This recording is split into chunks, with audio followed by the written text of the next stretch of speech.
नमस्कार, welcome to Guru's Asam IAS. Myself Vikas Gupta, a faculty of Polity Economy PSI here. So आज हम दूसरा part लाते हैं, पार्ट 2, रोल ऑफ कैपिटलिस्ट। अगर आपने पार्ट 1 नहीं देखा है तो उसे प्लीज़ देखिए, लिंक आपको डिस्क्रिप्शन में मिल जाएगा या फिर आप लोगों पे क्लिक भी कर सकते हैं तो आपको मिल जाएगा। पार्ट 1 देखिए, समझिए कि मीडिया कैसे काम करता है। अब हम बात करेंगे इस पार्ट में कि कैपिटलिस्ट कैसे काम कर रहे हैं, क्यों उनकी वजह से मोदी सरकार जीतेगी। क्योंकि ये एक पैटर्न आपने रिसेंट डेज में देखा होगा, अचानक से शेयर मार्केट गिरने लगा। फिर अमित शाह ने बोला जिसको शेयर खरीदना है खरीद लीजिए क्योंकि 4 जून के बाद मिजाज बदल जाएगा। और जैसे रुझान आए हैं अभी एग्जिट पोल के कि मोदी सरकार फिर से आने वाली, देखिए शेयर मार्केट कितनी तेज़ी से बढ़ रहा है। ये क्या रिलेशन है मोदी सरकार का और पूंजीवादियों का, कैपिटलिस्ट का? कैसा रिलेशन है? कई बार जैसे अपोजिशन बोलता है मोडानी, मोदी एंड अडानी। इसको मोदी अडानी के फॉर्म में मत समझिए, एक पॉलिटिकल एनालिस्ट के तरीके से देखिए, इसको बड़े फिनोमिना में समझिए। उसके लिए आज हम ये वीडियो लाए हैं सोच का पार्ट में। चलिए शुरू करते हैं। तो समझिए कैपिटलिस्ट क्या होते हैं। कैपिटलिज्म एक फिलॉसफी है जो आपका यूरोप में पैदा होती है, जिसमें कैपिटलिस्ट मतलब पूंजीवादी, मतलब प्राइवेटाइजेशन, वो चलाएंगे देश को। अब सरकार भी साथ में बनती है, जैसे आप बोलते हैं लिबरल डेमोक्रेसी। अब पूंजीवाद आया, कैपिटलिज्म आया, सरकार बनी, उसको चैलेंज किया सोशलिज्म ने। सोशलिज्म एक पर्टिकुलर वैरायटी है, जैसे आप बोलते हैं कम्युनिज्म, कार्ल मार्क्स का आइडिया। कम्युनिज्म क्या है? कार्ल मार्क्स का सोशलिज्म है, समाजवाद है कार्ल मार्क्स का। तो कार्ल मार्क्स ने कम्युनिज्म की बात करी, उसमें उसने एक बात बोली। कम्युनिस्ट जो जनरली होते हैं वो ये कहते हैं कि जो सरकार होती है कैसी देश में, लिबरल डेमोक्रेसी, जैसे इंडिया भी एक लिबरल डेमोक्रेसी, अमेरिका एक लिबरल डेमोक्रेसी, यूके एक लिबरल डेमोक्रेसी है।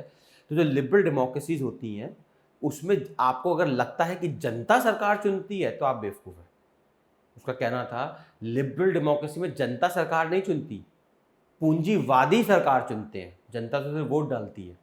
हम क्या समझते हैं लोकतंत्र या डेमोक्रेसी क्या है? Government of the people, by the people, for the people. Abraham Lincoln American president की डेफिनेशन है। लेकिन कम्युनिस्ट क्या कहते हैं? वो कहते हैं कि जो लिबरल डेमोक्रेसीज होती हैं वो क्या होती हैं?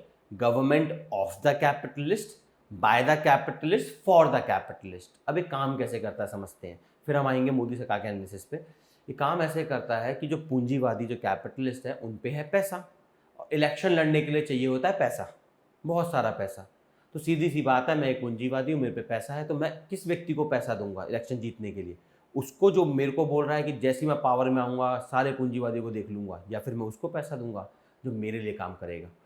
सीधी सी बात है, मैं तो भाई पूंजीवादी हूँ, मेरे को तो ऐसा व्यक्ति चाहिए ना जो क्या करे, एज ऑफ डूइंग बिजनेस लाए, रिफॉर्म्स लाए, रेगुलेशन को कमज़ोर करे, ताकि मैं अपना बिजनेस और तेज़ी से बढ़ा सकूँ। जैसे आपने रिसेंट में सुना होगा, अडानी अब भारत के सबसे अमीर आदमी बन गए, अंबानी को पीछे छोड़ते हुए। अब ये रिलेशन क्या कहलाता है, ये रिश्ता क्या कहलाता है, उसी को हम समझने की कोशिश कर रहे हैं। तो इलेक्शन, और ये हर पार्टी में, मैं फिर समझा रहा हूँ, सिर्फ मोदी सरकार में नहीं है, आप किसी भी लिबरल डेमोक्रेसी में चले जाए, सब जगह आपको ये मिलेगा। पूंजीवादियों के सपोर्ट से ही सरकारें चलती हैं। हाँ, ये हो सकता है कि कुछ सरकारें ज़्यादा कैपिटलिस्ट हैं, पूंजीवादी, कुछ सरकारें कम कैपिटलिस्ट हैं, पूंजीवादी हैं, पर जनरली बिना कैपिटलिस्ट के, क्योंकि आप तो इतना पैसा दे नहीं पाओगे।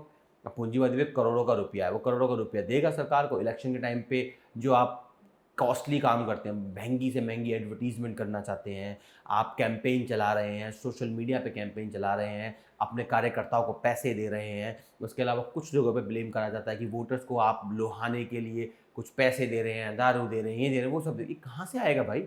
ये पैसा कहीं से तो आएगा, और पैसा कहाँ से आता है? इन्वेस्टर से आता है। कौन इन्वेस्टर? कैपिटलिस्ट। जैसे मोदी सरकार लाई थी इलेक्टोरल बॉन्ड स्कीम, आपको पता है इस पर कितना ड्रामा हुआ, सुप्रीम कोर्ट ने बोला रिवील करो। तो उसमें एक पैटर्न क्या देखा गया था? वोट फॉर कॉन्ट्रैक्ट वाली कहानी। लेकिन मैं गारंटी कर सकता हूँ सरकार किसी की भी हो, ऐसा ही चलने वाला है।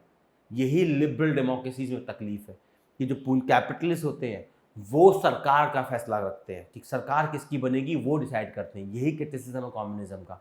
मोदी सरकार के साथ क्या है, जो कैपिटलिस्ट है वो स्ट्रांगली खड़े हैं मोदी सरकार के साथ। ये हमें कैसे पता है? 2014 में जब मोदी सरकार जीतती है तो मोदी जी गुजरात से दिल्ली आते हैं अडानी के प्लेन से। अडानी के प्लेन से वो दिल्ली आते हैं। उसमें वो क्या बताना चाहते हैं, उनकी एक क्लियर स्टेटमेंट थी कि मैं एक कैपिटलिस्ट फ्रेंडली व्यक्ति हूँ। आपको पसंद हो ना पसंद हो, मैं हूँ, मैं एक कैपिटलिस्ट फ्रेंडली व्यक्ति हूँ, तो ऑफकोर्स मैं साथ दूंगा। और उसके बाद उन्होंने पावर में आने के बाद क्या किया? सब कुछ प्राइवेटाइज किया। और सब कुछ प्राइवेटाइजेशन करेंगे तो किसके पास जाएगा? ऑफकोर्स पूंजीवादी के पास। आप गरीब हो, आप तो एम्स दिल्ली नहीं खरीद पाओगे। और कभी एम्स दिल्ली बिका, जैसे अभी बैंकें बिकने वाली हैं, कौन खरीद पाएगा बैंकों को? पूंजीवादी। बेल घेल सेल जितनी PSUs है वो बिकेगी, कौन खरीदेगा? पूंजीवादी। जब मैं ऐसी सरकार चाहता हूँ जो सारा कुछ बेचे और मुझे फ़ायदा मिले, तो ऑब्वियस सी बात है ना, मैं उस सरकार को जिताऊंगा और मैं उससे पैसा दूंगा। इस तरीके से आप देखिए, बीजेपी इस समय भारत की सबसे अमीर पार्टी है, इतना सारा पैसा है उसके पास, इसलिए वो सरकार में है और वो कैपिटलिस्ट फ्रेंडली है। इसलिए शेयर मार्केट जैसी बीजेपी की न्यूज़ आई कि बीजेपी जीत सकती है, देखिए शेयर मार्केट कैसे धड़ल्ले से बढ़ रहा है, इसलिए बढ़ रहा है कैपिटलिस्ट फंड कर रहे हैं पॉलिटिकल पार्टीज को। रिमेंबर, वो सबको फंड करते हैं, वो किसी के बुरा नहीं आते। रिमेंबर रखना, कैपिटलिस्ट मोदी सरकार से प्यार नहीं करते, वो उस व्यक्ति से प्यार करते हैं जो रिफॉर्म्स लाए, बिजनेस, एज ऑफ बिजनेस को बढ़ाए, एज ऑफ बिजनेस डूइंग को बढ़ाए बेसिकली, जो कोई भी हो। अगर कल राहुल गांधी बोल दे अडानी मेरा दोस्त है, फिर देखो उसको कैसे फंड मिलेगा। कैपिटलिस्ट नफरत नहीं करते किसी से, ना ही प्यार करते, उन्हें तो ऐसा व्यक्ति चाहिए जो प्रधानमंत्री बने और हमारा काम करे। ये मेन क्रिटिसिज्म था आपका, ये मेन क्रिटिसिज्म था आपका सोशलिस्ट का और कम्युनिस्ट का लिबरल डेमोक्रेसी में। तो लिबरल डेमोक्रेसी क्या है? Government of the capitalist, by the capitalist, for the capitalist. और वो सबसे बड़ी शक्ति है मोदी सरकार की। पार्ट 1 में मैंने आपको मीडिया का रोल बताया था, आप मीडिया में डॉक्यूमेंट्री चेक करना, मीडिया की ओनरशिप देखना। इस समय जो भारत में जितना मीडिया है उसे कौन चलाता है, उनका मालिक कौन है, फिर आपको पता लग जाएगा कि वो क्यों हर वक्त मोदी मोदी मोदी की माला जपते हैं। वो इसलिए जपते हैं क्योंकि उनका जो सुपर बॉस है वो ऑब्वियसली क्या है, वो कैपिटलिस्ट है। और कैपिटलिस्ट कैसा फ्रेंडली है? मोदी गवर्नमेंट फ्रेंडली है। तो ऑब्वियसली बात है वो किसका गुणगान करेंगे? सरकार का। एक और रीज़न भी है, मोदी सरकार में पैसा बहुत सारा है, इलेक्ट्रोल बॉन्ड या बाकी जगहों से फंड आया कैपिटलिस्ट से, उससे वो क्या करते हैं, उससे वो एडवर्टीजमेंट देते हैं मीडिया को। और मीडिया भाई उस हाथ को कभी नहीं काटेगा जो उन्हें खिला रहा हो, और वो हाथ ऑफकोर्स उन्हें खिला रहा है, तो वो क्या करते हैं, सुबह शाम गुणगान करते हैं मोदी सरकार का। तो ये है आपका कैपिटलिस्ट का रोल। और ये है क्रिटिसिज्म कि जो लिबरल डेमोक्रेसीज हैं वो क्या है, government of the capitalist, by the capitalist, for the capitalist. इसलिए आप भारत में इस वक्त देखिए असमानता बढ़ती चली जा रही है। ऑक्सफैम की रिपोर्ट ये कहती है कि इस समय भारत में जो 1% भारत है उसके पास 40% भारत की पूंजी है, और जो 10% भारत है उसके पास 65% पूंजी है। और जब टैक्स देने की बात आती है, जीएसटी कितना देता है वो? 3%। और जो नीचे के 50% है उनके पास सिर्फ 3% भारत की पूंजी है।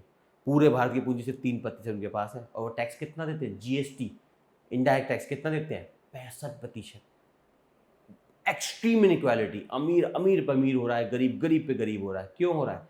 इसलिए हो रहा है क्योंकि एक ऐसी सरकार है जो हर चीज़ प्राइवेटाइज कर रही है। और प्राइवेटाइज कौन खरीदेगा? वैसी बात है, जिसमें पैसा है। पैसा किस पे? पूंजीवादियों पे, कैपिटलिस्ट पे। तो क्या मैं ऐसी सरकार को पैसा दूंगा? बिल्कुल दूंगा। मीडिया मेरे पैसे से चलती है, तो क्या वो मेरी सरकार के खिलाफ बोलेगी? कभी नहीं बोलेगी। सिविल सोसाइटी मेरे कंट्रोल में है। आपके क्या बोलते हैं, स्कूल, कॉलेज, यूनिवर्सिटी, मेरे पे खूब पैसा है, मैं खूब पैसा खर्च कर सकता हूँ। पैसे से एडवर्टीजमेंट होता है और जनता को वही समझ में आएगा जो कि एडवर्टीजमेंट बोल रहा है। तो इस तरीके से आप समझिए मोदी सरकार का जो दूसरा सबसे बड़ा हथियार है, एक तो मीडिया हो गई, गोदी मीडिया जिसे कुछ कहते हैं, और दूसरा सबसे बड़ा हथियार जो मोदी सरकार के पास है, जिसके कारण वो तीसरी बार फिर सरकार बनाएगी, वो है पूंजीवादियों का साथ, capitalist support for the government. I hope आपको ये बात समझ में आई होगी। इसके साथ हम मूव करेंगे पार्ट 3 पे अगली वीडियो में, जिसमें हम समझेंगे एक नई चीज़ जिसे बोलते हैं न्यू वेलफेयरिज्म, कि न्यू वेलफेयरिज्म और मोदी सरकार का क्या लेना देना। नमस्कार।